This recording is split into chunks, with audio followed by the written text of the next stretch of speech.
Se a pele embaixo dos olhos está ficando cada vez mais fininha e enrugadinha, com aquele aspecto parecendo tipo um papelzinho amassado, não compre nenhum creme até você assistir esse vídeo todo, porque talvez você esteja tratando da forma completamente errada. Eu sou a doutora Simone Calimã, sou dermatologista há mais de 2 décadas e eu tô aqui para te ajudar a desvendar sobre essa área. A pessoa olha nessa região e fala assim, nossa, que olheira! Então ela acha que tudo é olheira, mas pode ser pele fina, pode ser uma pigmentação, uma bolsa ou até perda de volume. Eles podem coexistir, mas não são tratadas da mesma maneira. Aliás, existem pessoas que estão gastando uma fortuna tentando clarear uma sombra causada pela anatomia do próprio rosto. Hoje eu vou te mostrar como diferenciar essas queixas principais dessa região que deixam um aspecto que parece que a gente está meio triste, meio cansado. E fica comigo aqui até o final, que eu vou contar 3 errinhos que aparentemente são inocentes e que podem deixar essa pele um pouquinho com aspecto mais envelhecido. Então, por que essa região envelhece tanto? Essa daqui, ó, de baixo, entende? Então, primeiro você precisa entender a anatomia desse local. A pele das pálpebras está entre as mais finas do corpo. E com o envelhecimento, não acontece só a perda do colágeno, como acontece em todo o corpo. Existe remodelamento do colágeno e das fibras elásticas. Então, mudanças na distribuição dos compartimentos de gordura, alterações dos ligamentos e dos ossos. Então, mudanças dos músculos também e a qualidade da pele. Então, o envelhecimento ao redor dos olhos acontece em várias camadas. A gente não pode achar que é só a pele. É exatamente por isso que procurar o melhor creme para olheira pode ser uma pergunta muito ruim. Antes precisamos descobrir qual é a sua olheira, por que está assim. Faça esse teste aqui do que eu vou te ensinar na frente do espelho. Sem apertar, sem machucar essa região, observa seu rosto de frente e depois com a iluminação vindo em várias direções do seu banheiro, pode ser. E se a cor escura muda bastante conforme a luz que você coloca, a sua pálpebra, pode existir ali um componente de sombra que a gente chama, né? Provocado pelo suco, pela anatomia e não por uma olheira de fato. Se existe uma coloração meio castanha, meio escura que permanece, podemos sim aí ter uma olheira pigmentada. Agora, se a região parece mais azulada ou arroxeada, os vasinhos da pele talvez estão muito assim aparentes, ou seja, transparentes. Se existe volume projetado para frente, tipo uma barriguinha, podemos aí estar de frente de uma bolsa de pálpebra. E se o que você percebe é uma pele fininha, sequinha, cheia de pequenas linhas, com várias ruguinhas, aí entramos no problema central desse vídeo aqui, que é a qualidade da pele. E você pode ter mais de um desses componentes, ou seja, todos coexistindo, entendeu?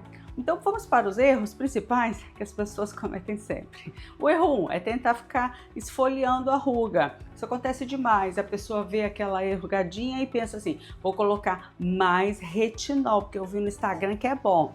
Calma, que não melhora rápido não. Então acrescenta ácido, depois outro ativo e quando começa a descamar, pensa, agora está funcionando. Não necessariamente. Os retinóides têm evidências importantes para o tratamento do fotoenvelhecimento, né, do envelhecimento da pele, mas o problema não é o retinóide, o problema é a dose, a frequência, a formulação e a tolerância.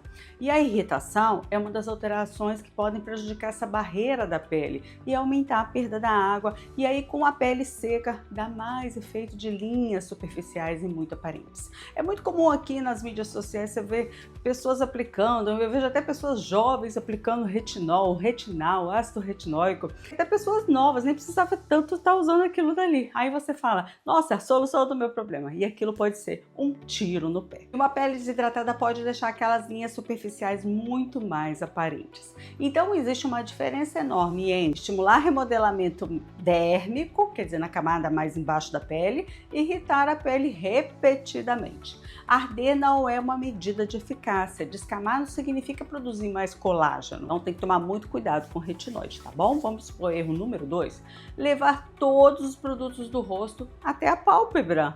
Você vê que passa assim, uau, tudo junto? A tolerância da pálpebra pode ser muito diferente da tolerância da bochecha, da testa, porque a pele é mais fina, falei. E existe outro detalhe que quase ninguém comenta. Produtos aplicados próximos aos olhos podem migrar. Por isso, se você tem uma dermatite aqui nas pálpebras, uma sensibilidade importante, blefarite que a gente chama, ou sintoma de olho seco, precisa ter ainda mais cuidado, tá bom? Então agora vamos para o erro número 3, que é tratar a sombra como mancha. Você vai entender.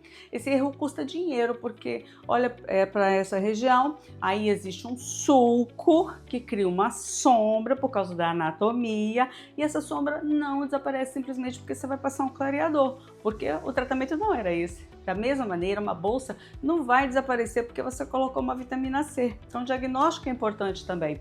E a pigmentação verdadeira não será corrigida simplesmente com o preenchimento. Então, percebe o problema? Se tratar de uma maneira ou outro problema, não vai dar certo. O diagnóstico, então, vem antes de usar um produto. Ou seja, se a pessoa tem uma olheira escura ou vascular ou uma sombra por anatomia profunda, aí o tratamento tem que ser orientado de acordo com o diagnóstico do problema, entendeu?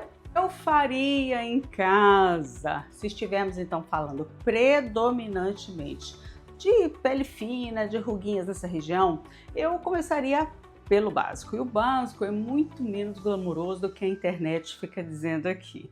A primeira coisa de todas é a hidratação. Os produtos que têm uma umectação, que são reparadores de barreira, vão melhorar essa hidratação. A pele, como se estivesse assim, ela vai ficar mais protegida, é como se a ruga esticasse. Mas uma pele adequadamente hidratada geralmente vai apresentar menos ressecamento, ou seja, vai evidenciar menos as linhas finas. Segundo, o protetor solar. Então, a radiação ultravioleta participa diretamente do fotoenvelhecimento e degradação da matriz das células. Então, ele sim evita aquele excesso de perda de base, colágeno, elastina, ácido hialurônico natural. Você sabia que a gente tem ácido hialurônico natural? Pois é, tudo isso degrada muito facilmente com ultravioleta intenso. O óculos escuro é muito importante. Se você estiver no sol, quer uma boa proteção, inclusive evitando produtos químicos, óculos com proteção ultravioleta são excelentes. É o meu xodó, eu adoro. Prefiro até mais do que usar protetor químico na área das pálpebras. E assim vai entrar o retinoide, um paciente que está adequado, que tem uma boa tolerância, um retinoide na concentração correta, que vai tratar aquele fotoenvelhecimento. Então, eu não começaria com aquela formulação agressiva, que às vezes pode até envelhecer. A gente chama de retinismo, ou seja, é quando você dá o tiro no pé com o retinoide que você às vezes comprou por sua conta, ou não avisou ao médico que está irritando. Então, o retinismo é quando você usa o ácido retinóico, aquilo começa a irritar de uma tal forma que resseca tanto, que irrita e que parece que está mais velho. Então, quando se fala de retinoide, eu começaria bem devagar. Poucas vezes por semana, 2, 3, está até na bula isso, sabe? A quantidade bem pequenininha e iria avaliando essa tolerância. Em algumas pessoas, inclusive, eu prefiro formulações cosméticas bem desenvolvidas especificamente para a região da área dos olhos. E a vitamina C vale a pena? Pode fazer parte de uma rotina de antioxidante bem legal. Então ela participa ali da síntese do colágeno, né? Aumenta a firmeza. Mas novamente, formulações elas são diferentes. Você tem vitamina C de 5%, 10%, 20%, né? Já vi até de 30%. Então assim, ela não vai corrigir uma bolsa e se você usar da maneira errada pode acontecer também uma irritação até um envelhecimento precoce. Mas pode ser associado sim, desde que com muita harmonia, com hidratante, com seu retinoide se for o caso e etc. E o famoso óleo de amêndoas. Aqui eu quero derrubar um pouco do mito, porque sempre a gente cresceu ouvindo dizer que o óleo de amêndoas era tão bom até para gestantes, estrias e tudo mais, né? Eu não usaria essa explicação na íntegra, né? O óleo de amêndoas, ele é um emoliente rico em gordura, lipídios vegetais. Pode ajudar, então, no ressecamento, na superfície da pele. Temporariamente você vai sentir aquela maciez e funciona mais como um emoliente. Muitas vezes você vê que as gestantes são indicadas a usar o quê? Óleo de amêndoas misturado naquele creminho para evitar aquelas. Então ele pode ajudar sim nesse setor, tá bom? Agora chegamos numa parte importante que são os procedimentos que nós fazemos na clínica. Então, quando existe uma perda muito significativa da qualidade da pele, os cosméticos vão ficar limitados. E aí entra os tratamentos que a gente faz na clínica, tá? Dependendo do diagnóstico, vamos considerar tecnologias como laser de CO2 fracionado, um remodelamento da pele, o HIFU, que é esse aparelho aqui. Então, são técnicas regenerativas que a gente vai ter mais efeito.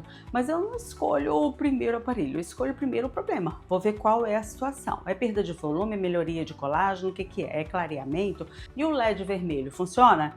Ah, LED vermelho, aquelas luzinhas vermelhas que coloca aqui ou no rosto todo, faz uma fotobiomodulação. Então ali vai estimular quem? As mitocôndrias, os fibroblastos, vai estimular mais produção de colágeno. Eu gosto bastante, viu? Não só para isso, mas para diversos tratamentos de pele. Não basta só a máscara acender, né? A gente tem que ter o quê? Uma tecnologia legal, não é comprar qualquer aparelho. Então tem que ter comprimento de onda, irradiação, a dose, a distância e o tratamento conjunto. Então LED vermelho pode ser uma ferramenta complementar, mas não é um lifting dentro de uma máscara e nem daqueles óculosinhos com LED, tá bom? E o Botox? Outra confusão muito comum que eu vejo as pessoas fazendo, né? A toxina botulínica, que é o Botox, tem uma função nas rugas dinâmicas, que é essas daqui, que a gente sorri, ó. Mas a toxina não vai tratar a parte da pele da pálpebra inferior, não vai estimular o colágeno.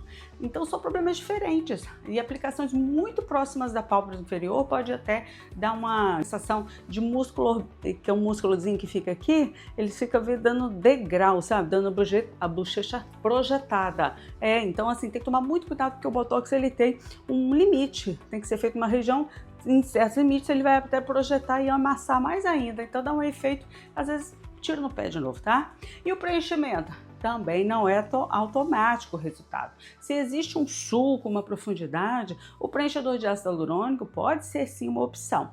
Existem também os fios de colágeno que podem ser colocados, né? As pessoas às vezes usam o ácido hialurônico e tem um certo receio sobre as bolsas que ele pode deixar, né? Porque ele tem um efeito de higroscopia, ou seja, ele chama a água, né? Algumas pessoas têm tendência de retenção de líquido, né? Tem aquelas bolsas, às vezes não é recomendado fazer ácido hialurônico, é recomendado fazer os fios de colágeno nessa ocasião, tá bom? Então o preenchedor não é que não possa ser usado, somente o paciente tem que ser muito bem escolhido para que seja feito a quantidade correta e na profundidade correta para não dar o embolsamento dali daquela região. Guarde essa regra quando você olhar para os seus olhos e pensar: estou envelhecendo, olha quanta ruguinha. Não pergunta primeiro qual creme eu vou lá correndo comprar, vou olhar aqui no Instagram. Pergunta outra coisa: o que exatamente envelheceu em mim? Foi a pele? Foi a perda de volume? Foi a pigmentação? É porque eu tô com bolsa? Então existe um sulco ali que eu acho que tá fazendo um degrau, porque o tratamento vai mudar completamente. Daí você pode dialogar com o seu médico perguntando sobre isso. E se fosse a minha pele, eu seguiria esta ordem aqui, ó. Primeiro, diagnóstico. Segundo, controlar uma irritação, recuperar essa barreira, ou seja, começaria com o hidratante. Terceiro, o protetor solar, então hidratação com proteção, isso não pode faltar, tá? Depois, introduzir ativos de evidência de forma gradual e tolerável. A gente tem muitos produtos hoje em dia que não são retinóides, né? Tem o ácido hialurônico, tem aí o retinal, que é mais leve que o ácido retinóico, tem o retinol, uma vitamina C adequada para essa região. Normalmente as marcas elas lançam produtos que são para a região das pálpebras, ou seja, usar um produto mais específico para a área das pálpebras, né? As marcas mais sérias elas trabalham assim, então esses ativos que são mais específicos para pálpebra, você encontra bastante coisa indicada aí pelo seu dermatologista. Se o problema for estrutural ou a qualidade da pele exigir mais, discutir os procedimentos mais adequados de acordo com o diagnóstico que você teve. Essa ordem evita duas coisas que eu vejo frequentemente aqui no consultório: gastar dinheiro com tratamento errado. E o pior de tudo, tentar corrigir um problema que você nem tinha, entende? Tipo um preenchimento que não deveria ter feito. Agora faça uma coisa para mim, me ajuda. Olha os seus olhos no espelho, veja se fez sentido o que eu te contei aqui, se você tem pele fina enrugada, se você tem uma olheira escura, uma bolsa, um sulco profundo, se as luzes do seu banheiro, por exemplo, estão fazendo efeitos diferentes na sua olheira, tira foto também, acho bem interessante. É muito comum aqui no consultório o paciente fala assim: nossa, parece que lá no meu banheiro minha olheira parece pior. Eu falei: não, mas é porque as luzes do seu banheiro estão vindo de cima. Você já viu o camarim de artista? Como é que é? As luzes vêm de frente. Então, quando você for fazer um projeto da sua casa, você fala assim com o seu arquiteto: ó, me dá um espelho tipo camarim de artista. Olha, você vai acabar deixando de ver muitas sombras, bigode chinês, olheiras fundas, etc., porque a luz vem de frente. Entendeu? Você não se engana não, tudo tem truque. Então veja, Se a sua luz só vem de cima, você está gerando uma grande sombra aqui, ó, dessa órbita aqui. Então você está achando que você está com a olheira muito escura, está precisando de um preenchimento, às vezes você nem está precisando, entendeu? Às vezes a forma de você se ver ali, ninguém está te vendo, é só dentro do seu banheiro, tá bom? Bom, espero que você tenha gostado, tentei fazer bem aqui, dinâmico para você. Lógico, às vezes usei os termos técnicos, mas tô começando aqui no YouTube, então assim, me dá uma ajudinha aí, tem um pouquinho de paciência comigo.